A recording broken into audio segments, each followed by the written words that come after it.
Hello YouTube. I have already mentioned in the earlier videos that my optional is sociology, and although I haven't cleared pre and of course not appeared in mains, I don't have any UPSC first hand experience, but I have done BA honors in sociology, and I have researched a lot on how to make social notes from different toppers, and I have very good score also in college.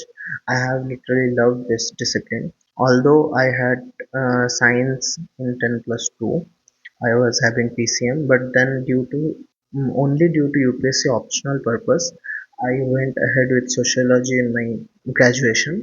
And when I was because UPSC has always been in my mind, शुरू से ही मेरा mind में था कि मुझे UPSC का ही preparation करना है, तो I have always taken my decisions based on that. तो जब मैं ऑप्शनल चूज़ कर रहा था तो मुझे सोशियोलॉजी बहुत अट्रैक्टिंग लगा, and not just attracting, sociology has very good merits, जैसे कि स्कोरिंग तो है ही, और टॉपर्स को भी सोशियोलॉजी ऑप्शनल वाले टॉपर्स बहुत मिल जाते हैं, तो दैट्स अ गुड थिंग। तो मैंने सोशियोलॉजी जब ऑप्शनल डिसाइड किया तो मैंने सोचा कि मैं ग्रेजुएशन कर लेता हूँ सोशियोलॉजी में, क्या फ़ायदा, मतलब ऑफकोर्स फ़ायदे तो हैं अगर बीटेक करता मैं, तो मेरा एक प्लान बी रेडी होता। अगर मैं डॉक्टर बनता तो मेरा एक प्लान बी रेडी होता, but I didn't want to have a plan B. I always wanted to have only plan A, and I don't know अगर ये बैकफायर करेगा कि नहीं, विल फिगर आउट। और पर फिलहाल तो प्लान यही है, यूपीएससी ही है। लेट्स सी क्या होता है। तो आई वाज थिंकिंग कि मैं एक सोशियोलॉजी पे सीरीज बनाऊंगा, क्योंकि I don't have expertise in anything, but शायद सोशियोलॉजी एक चीज़ है जिसमें मैं थोड़ा बहुत कंट्रीब्यूट कर सकता हूँ इन वास्ट ओशन ऑफ नॉलेज, क्या नॉलेज ऑफ ओशन जो भी है। तो बेसिकली यूट्यूब में बहुत कुछ है, बहुत बड़े बड़े लोग हैं, पर अगर मैं भी कुछ पोस्ट करूँ तो शायद कुछ उसमें हो कंट्रीब्यूट। तो सोशियोलॉजी का ये है सिलेबस पेपर वन का। तो इस वीडियो में मैं बेसिकली नोट मेकिंग का एक दिखा रहा हूँ कि मेंस के लिए कैसे फाइनल नोट्स होने चाहिए। एक तो अगर आप जहाँ से लेक्चर कर रहे हो उसके कॉम्प्रिहेंसिव नोट्स होने चाहिए, ठीक है, जिसपे आप एक बार पढ़ो तो आपको समझ, मान लो आपको कोई टॉपिक ही समझ में नहीं आ रहा है, तो आप वो नोट्स पढ़ो रीडिंग अच्छे से, तो आपको टॉपिक समझ में आ जाए। अब एक दूसरा भी नोट्स होता है जो कि आपको टॉपिक तो पता है बट आपको एक फाइनल रिवीजन के लिए चाहिए। तो सबसे पहले आपका सिलेबस होना चाहिए पेपर वन का। पेपर वन का सिलेबस में जैसे नंबर वन में है सोशियोलॉजी, उसके बाद नंबर सोशियोलॉजी ऑफ साइंस, फिर रिसर्च मेथड एनालिसिस, फिर सोशियोलॉजी थिंकर्स, ऐसे करके सारे टॉपिक्स दिए हुए हैं। तो इंडेक्स होना बहुत ज़रूरी है। इसके साथ साथ इस पे मार्क्स भी दिए हुए हैं कि कितने मार्क्स के सवाल आते हैं, कितने क्वेश्चन आते हैं, वगैरह वगैरह। तो बेसिकली इंडेक्स अगर साथ में रहता है हाथ में, तो हेल्प होता है रिवीजन के लिए। तो अगर मैं रैंडमली एक नोट्स दिखाऊँ आप लोग को, जैसे कि ये उठाते हैं, ठीक है, सोशियोलॉजी थिंकर्स का एक टॉपिक उठाते हैं, एमएल डर्कहाइम उठाते हैं, और इसमें डिवीजन ऑफ लेबर है, सोशल फैक्टर, सुसाइड है, रिलीजन है और सोसाइटी है। तो हम रिलीजन वाला टॉपिक को उठाते हैं। काफ़ी कंट्रोवर्शियल हो सकता है, बट पहले ही डिस्क्लेमर एक होना चाहिए कि whatever I share here, whatever I write and tell, all these are Durkheim's opinion and not mine. तो ये डिस्क्लेमर बहुत इंपॉर्टेंट है, ये मेरा ओपिनियन नहीं है। I don't want to share my opinion on religion right now. ये Durkheim का है और ये हमें एकेडमिक पर्पसेस के लिए पढ़ना है, चाहे इससे किसी का सेंटिमेंट हर्ट ना हो जाए। तो अगर हम सीधे मुद्दे पे आ जाए, तो ये मैंने एक हेडलाइन डाला, एमिल डर्कहाइम, और इनके सारे मैंने जो टॉपिक्स है सिलेबस में वो लिख दिया। सबसे पहले अगर मैं रिलीजन का नोट्स आपको दिखाऊं, ठीक है, तो मैंने अपना एक लोगो भी डाल दिया अपने चैनल का, अपने ही चैनल पे प्रमोशन। तो रिलीजन का अगर मैं फाइनल, ये है फाइनल रिवीजन नोट्स कि मैं एग्जाम के एक दिन पहले ये देख के जाऊँ। तो सबसे पहले रिलीजन पे मेरे दिमाग में ये आना चाहिए बुक का नाम, क्योंकि कोई भी आंसर अगर मैं रिलीजन पे लिखूंगा तो डकहाइम का बुक का नाम लिखना बहुत इंपॉर्टेंट है, उससे क्या पता एक नंबर एक्स्ट्रा मिल जाए। तो बुक का नाम हो गया elementary forms of religious life. अब सबसे पहले अगर बुक का नाम हो गया तो सबसे पहले रिलीजन होता क्या है ये एग्जामिनर को बताना जरूरी है। तो रिलीजन, आपको क्या लगता है, सोसाइटी को क्या लगता है, वो इम्पोर्टेंट नहीं है हमारे एग्जाम के लिए। हमारे लिए इम्पोर्टेंट है कि डकहाइम को क्या लगता है। डकहाइम को रिलीजन के बारे में जो लगता है हमें वो लिखना है, ठीक है। एंड आई एम श्योर कि कोई बी ए एम ए वाला, B A M A P H D वाला इंसान ही सोशियोलॉजी का ऑप्शनल पेपर चेक करेगा ना। तो बी ए तो मेरा हो चुका है, M A P H D शायद कभी इन फ्यूचर। तो अब जैसे कि एग्जामिनर को मैं रिलीजन का डर्कहाइम का ओपिनियन बताऊंगा। डर्कहाइम, अब जो मेरा फाइनल रिवीजन नोट्स है इसमें मैं पैराग्राफ नहीं लिखूंगा, इसमें मैं जस्ट माइंड मैप्स की तरह बनाऊंगा। जैसे कि रिलीजन लिख दिया मैंने, तो डर्कहाइम सेज कि religion is a unified system. एक सिस्टम है, यूनिफाइड सिस्टम है। यूनिफाइड मतलब सारे लोगों का यूनिटी मेंटेन होता है उससे। किस चीज़ का सिस्टम है? बिलीव्स और प्रैक्टिसेस का, कि कुछ हम लोग का बिलीव्स होगा, कुछ प्रैक्टिसेस होगा, वो हम लोग सब मिलकर फॉलो करेंगे, उस चीज़ का सिस्टम है रिलीजन। और किस चीज़ का बिलीव्स और प्रैक्टिस है? सैक्रेड थिंग्स का। अब क्वेश्चन आएगा सैक्रेड क्या है?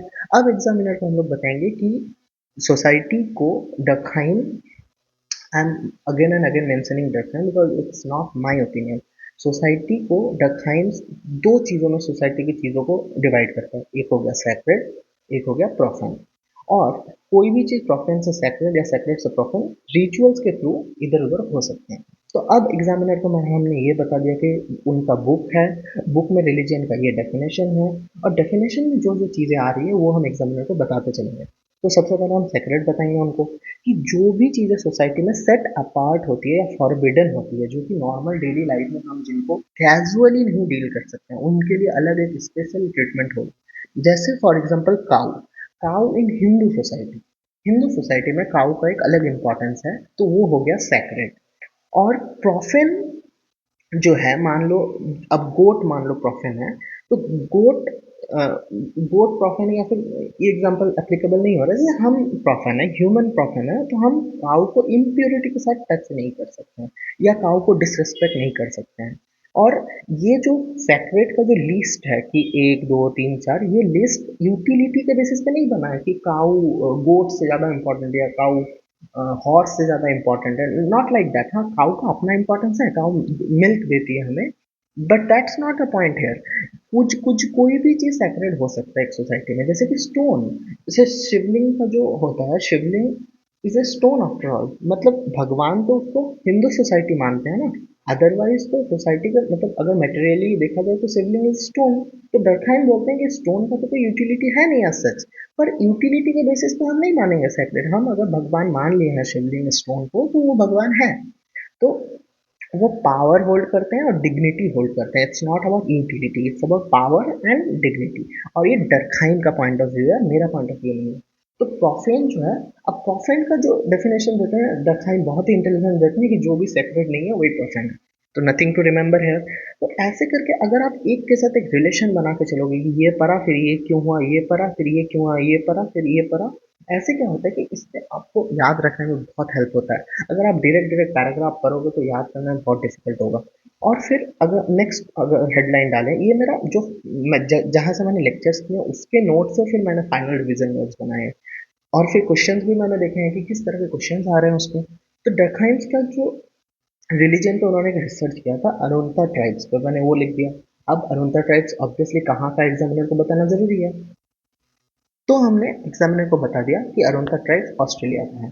अब अरुणका ट्राइब है क्या? अरुणका ट्राइब बेसिकली तीन मतलब डिफरेंट क्लैंस में बटा हुआ है, clan one, clan two, clan three. अगर मैं ये ऐसे पैराग्राफ में लिखता कि Arunta tribe is divided into multiple clans, ऐसे करते ना बोरिंग हो जाता। हम लोग सीधा यहाँ पे खोले और पिक्टोरियल मेमोरी आ गया कि अरुणका ट्राइब था और क्लैन वन क्लैन टू था, मतलब क्लैंस में बटे हुए थे। और सारे क्लैन का अपना अपना एक सिंबल था, each clan has own symbol. और ये सब वर्ड्स वगैरह इस पे नहीं लिखना है कि हैज लिखो, इज लिखो, आर लिखो, ये सब नहीं लिखना है, सिर्फ पिक्टोरियल होना चाहिए मेमोरी। और ये सारे जो क्लैन थे एक्सोगैमस हैं। सोशियो में ये दो वर्ड बहुत बार देख सुनने को मिलता है, एंडोगैमस और एक्सोगैमस। अब ये वीडियो में मैं लेक्चर नहीं दे रहा हूँ, तो इसमें मैं सारी चीज एक्सप्लेन नहीं करूंगा, I am just sharing how to make notes. और वो जो क्लैन के सिंबल्स थे उनको टोटेम बोलते हैं अरुणता ट्राइब्स, और उन टोटेम का ही वो पूजा करते हैं, वर्शिप करते हैं। तो इस पूरी चीज को हम लोग बोलते हैं टोटेमिज्म। डरखाइम का और एक वेरी फेमस कोटेशन है जो कि बोलना बहुत ही कंट्रोवर्शियल है, but it's again about Durkheim, मेरा नहीं है ये। डरखाइम सेज कि गॉड इज सोसाइटी डिविनाइज्ड, मतलब गॉड ने हमें नहीं बनाया, हमने गॉड को बनाया, सोसाइटी से गॉड बना है। ये टोटली डरखाइम का पॉइंट ऑफ व्यू है, मेरा नहीं है। अगेन फंक्शंस ऑफ रिलीजन बताते हैं डखाइन। डखाइन बोलते हैं कि रिलीजन के बहुत सारे फंक्शंस हैं, जिससे एक शेयर्ड सेंस ऑफ मोरालिटी होता है। अगर हमें कोई भी एक्शन लेना है तो वो मॉरल है कि नहीं है, ये रिलीजन हमें बताने में हेल्प करता है। और ये शेयर्ड होता है, ऑब्वियसली मेरा और आपका मॉरल बहुत हद तक कॉमन होगा। अब डखाइन बताते हैं कि सोसाइटी और एक दूसरा फंक्शन है कि इंडिविजुअल पे कंट्रोल हो जाता है, कि जैसे मान लो हम लोग रिलीजन के नाम पे कुछ भी बोल दे सकते हैं कि रात को 8 बजे के बाद रिलीजन मना करता है घर आने के लिए, तो इंडिविजुअल पे कंट्रोल हो गया। अगर आप उस रूल को फॉलो नहीं करोगे तो सोसाइटी आपको एक्सेप्ट नहीं करेगी। और ह्यूमन जो है ना वो सोशल बीइंग है। आप ऐसा नहीं कह सकते मुझे सोसाइटी से अलग रह लूंगा, उससे आपको बहुत ही ज़्यादा लोनलीनेस और बहुत सारी चीज़ें उस पर आ जाएगी। तो you are a social being, you have to be aligned with society। ऐसा नहीं है कि हम सोसाइटी के जो गलत चीज़ें हैं उनको प्रोटेस्ट नहीं करेंगे, ऑफ कोर्स करेंगे, उसके लिए लॉ भी है, धीरे धीरे सोसाइटी प्रोग्रेस भी हो रही है। बट हमें सोसाइटी को लेके ही चलना पड़ेगा। शायद अगर प्रोटेस्ट भी करना तो प्रोटेस्ट ही करो, ऐसा नहीं कि हम अलग ही हो जाए सीधा। उसके बाद थर्ड फंक्शन बताओ तो relationship between man and God is equal to man and society. पता नहीं कहीं इसमें क्या इतना डिटेल में रहता है, बस याद रख लो man and God is equal to man and society. क्योंकि ये हम लोग का ओपिनियन नहीं है, तो हम लोग को पता नहीं एग्जैक्टली कैसे man and God is equal to man and society, ये डखाइन का पॉइंट ऑफ व्यू है। अच्छा, वो बोलते हैं सोर्स ऑफ स्ट्रेंथ, ये तो भाई बहुत प्रैक्टिकल है कि कभी भी अगर जैसे एग्जाम से पहले ही हम लोग एक बार प्रणाम कर लेते हैं, it's not a big deal, बस एक सोर्स ऑफ स्ट्रेंथ तो आ ही जाता है ना। अगर भगवान है नहीं है वो डिबेट डजंट मैटर हियर। अगर आपको स्ट्रेंथ मिल रहा है भगवान से तो मिल रहा है। एक कलेक्टिव एफर्वेशन भी होता है। और ये सब वर्ड मेंशन करना बहुत इंपॉर्टेंट है एग्जाम में। आप कलेक्टिव कुछ और भी लिख सकते हो, बट एफर्वेशन लिखोगे तो सोशियोलॉजी का जो एग्जामिनर होगा वो क्योंकि सोशियोलॉजी में ही एक्सपर्ट है तो उसको ये सब वर्ड बहुत पसंद आएगा। फिर आप लिखो source of solidarity. Source of solidarity क्या है कि एक मतलब सॉलिडेरिटी का एक आपको फीलिंग देता है रिलीजन। और जो मॉडर्न सोसाइटी है, जैसे प्री मॉडर्न हो गया और एक मॉडर्न हो गया, तो डखाइन बताते हैं कि प्री मॉडर्न से मॉडर्न में आते आते रिलीजन का जो चीज़ें हैं वो बहुत हद तक चेंज हो रही है। जैसे कि न्यू सेट ऑफ सेक्रेड और प्रोफेन बनते जा रही है। जो पहले सेट ऑफ सेक्रेड थे 1 2 3, वो अब चेंज होकर दूसरा 4 5 6 सेक्रेड बन रहा है। और फिर हर टॉपिक में सोशियोलॉजी में आप देखोगे क्रिटिसिज्म भी दिया हुआ रहता है। क्रिटिसिज्म बहुत इंपॉर्टेंट है कि डरखाइम, और ये क्रिटिसिज्म किस चीज़ का, डरखाइम्स का ओपिनियन का। जैसे कि अभी आप लोग को बहुत लोगों को जो फर्स्ट टाइम शायद सुन रहे हैं, फर्स्ट अटेम्प्टर्स जो अच्छे से जो ऑप्शन कवर नहीं किया, उन्हें लग रहा होगा कि ये क्या बोल रहा है डरखाइम। बिल्कुल आपका पॉइंट बिल्कुल सही है कि आपको उनका ओपिनियन पसंद नहीं आ रहा है, तो नेक्स्ट आपको हमेशा कोई भी थियोरी में कोई भी थिंकर्स के बाद उनका क्रिटिसिज्म में मिलेगा, क्योंकि आपके जैसा बहुत लोगों को ऐसा लगा होगा कि नहीं ये तो गलत है। तो जैसे नेगेटिव एस्पेक्ट ऑफ रिलीजन, जैसे डरखाइन बोलता है रिलीजन बहुत ही ज़्यादा हेल्पफुल है, बहुत उसके सिर्फ पॉजिटिव पॉजिटिव बोलते हैं। तो क्या पता आपको लग रहा हो कि यार रिलीजन का तो नेगेटिव भी है। रिलीजन, एक रिलीजन दूसरे रिलीजन के साथ लड़ता है, फिर एक रिलीजन के अंदर दो कास्ट भी एक दूसरे से लड़ते हैं, तो नेगेटिव एस्पेक्ट हो गया। ऐसे करके बहुत सारे क्रिटिसिज्म है कि लोग बोलते हैं कि इमोरालिटी होता है, या फिर फेमिनिस्ट सोशियोलॉजी स्पेशली ये मेंशन करना ये बहुत ही इंपॉर्टेंट है। क्या पता अगर कोई लेडी एग्जामिनर चेक कर रहा हो, इसके लिए आपको पक्का पॉइंट मिलेगा। कि जैसे कमला वासिन जो फेमस फेमिनिस्ट सोशियोलॉजिस्ट है, वो बोलते हैं कि religion is anti woman to a lot extent, कि बहुत सारी जो आपको रिस्ट्रिक्शंस वगैरह ये सब वुमन पे ही है, मेन पे नहीं है। तो ये मेंशन करना बहुत इंपॉर्टेंट है। और इसी तरीके से फिर मैंने division of labour next top headline डाला, क्योंकि रिलीजन के बाद डिवीजन ऑफ लेबर था। तो फिर उसका मैंने ऐसे करके लिखना शुरू किया। तो ये बस मैंने एक डेमो के लिए थोड़ा सा बनाया था, मेरा अलग से अपना नोट्स है। एंड तो आई एम श्योर कि इससे आपको थोड़ा सा आइडिया मिला होगा कि किस तरीके से अगर हम लोग यूपीएससी मेंस के लिए अगर नोट बनाएं तो फाइनल रिवीजन के लिए अगर इस तरह का पिक्टोरियल बनाए कि सोसाइटी को ऐसे लिख जाए, ना कि ऐसे कि society is divided into sacred and profane, ऐसे करके याद करने में दिक्कत होती है। ऐसे करके आपको पिक्टोरियल मेमोरी मिलेगी, इसमें बहुत ज़्यादा हेल्प होगी। सो आप इस पे बता सकते हो कि आपको कैसा लगा।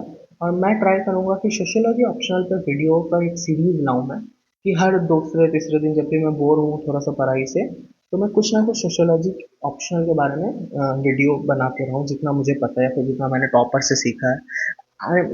मतलब बहुत लोग बोलेंगे कि मैं हमसे क्यों सुनेगा, क्योंकि मेरा कोई क्रेडिबिलिटी नहीं है, मुझसे क्यों सुनेगा कोई। बट बहुत तरह का होता है ना कि अगर मैं सीरियस हूँ तो मैं मान लो 10 टॉपर का जो सोशियोलॉजी ऑप्शन होगा 10 का मैंने सुन के मैंने खुद का एक समरी बनाया। तो कोई इंसान अगर डायरेक्ट ये देख लेगा तो उसके लिए हेल्प तो होगा ही ना, वो अलग से फिर 10 का देखेगा, उसका टाइम तो सेव होगा ही। ऐसे करके हम लोग भी देखते हैं। जैसे डॉक्टर शिवन सर है, वो अगर कोई चीज़ सीख के बता रहे हैं तो ऐसा थोड़ी है कि उन्होंने ही वो डिस्कवर किया है, उन्होंने ही इन्वेंट किया है, मतलब कुछ तो ऑब्वियसली करते हैं। बट सारा चीज़ उनका इन्वेंशन नहीं होता, वो 10 किताब पढ़ के कुछ सीखे और फिर उनका समरी हम लोग को बताए तो हम लोग को डायरेक्ट हेल्प हो गया। इवन किताब भी तो वही चीज़ होती है। एक आदमी अपने बर्थ से लेके 60 साल का उम्र में जाके किताब लिखता है, और वो 60 साल का जो एक्सपीरियंस वो इकट्ठा करता है वो हमें 100 पेजेस या 200 पेजेस बुक में दे देता है, तो वही तो हम फिर सीख के यूज करते हैं अपने लाइफ में। तो it's all about sharing and imparting knowledge to each other. तो अगर आपको अच्छा लगा हो तो ये बताना, मैं ये सीरीज कंटिन्यू करूंगा। So that is it for today, keep smiling.